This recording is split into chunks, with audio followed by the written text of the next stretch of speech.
Now to the Olympics and the new terror threat this morning for Americans heading to Russia. The United States warns airline passengers might be carrying bomb parts disguised as bathroom products, including toothpaste. Bob Orr is in Washington with what led to the latest alert. Bob, good morning. Good morning, Charlie and Nora. Well, this is a warning directed at airlines flying nonstop flights to Russia. Sources say the alert, in part, is based on new intelligence collected from female Chechen suspects who were recently detained in Europe.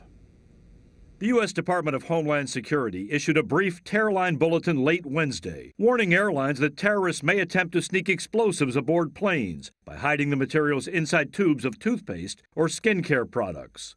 Sources say the worry is that teams of operatives could smuggle those tubes aboard along with other bomb components and then assemble an improvised explosive device while the plane is in the air. Representative Peter King is on the House Committee on Homeland Security. It's a real example of the type of threat that is faced by this Olympics, and it also shows the importance of cooperation with allies. The Russians, they are not sharing anywhere near the amount of intelligence, for instance, that the Chinese did in 2008, or the Brits in 2012, or the Greeks back in 2004. Sources say this potential threat is aimed specifically at Russia and the Olympics in Sochi.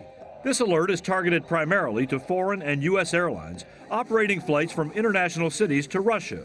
But the bulletin also applies to a handful of direct flights involving American carriers flying nonstop from the U.S. Frank Salufo, who worked counterterrorism issues for President George W. Bush, said terrorists are innovative, always seeking ways to smuggle bomb parts aboard planes.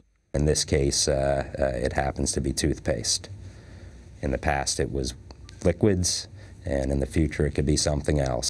Officials will not identify which terror group may be at the center of this concern. But Islamic radicals based in the northern Caucasus near the Sochi Games have repeatedly vowed to attack.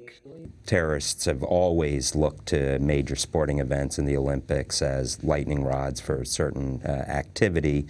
Clearly, when you're looking at Sochi, it's a tough neighborhood. There's a long history of both nationalist movement and now what has been co-opted into more of a jihadi threat in the region. Sources say they're not aware of any specific plot. There is still no known threat to the U.S. homeland, and we're told there's no evidence that Americans are being specifically targeted. But since 9/11, it's also true that terrorists have been obsessed with aviation. They've done all kinds of research on different ways to smuggle bombs aboard planes. So officials say while we should not overreact to this potential threat, there are new reasons to take the warning seriously. Charlie, Nora? Bob, thanks.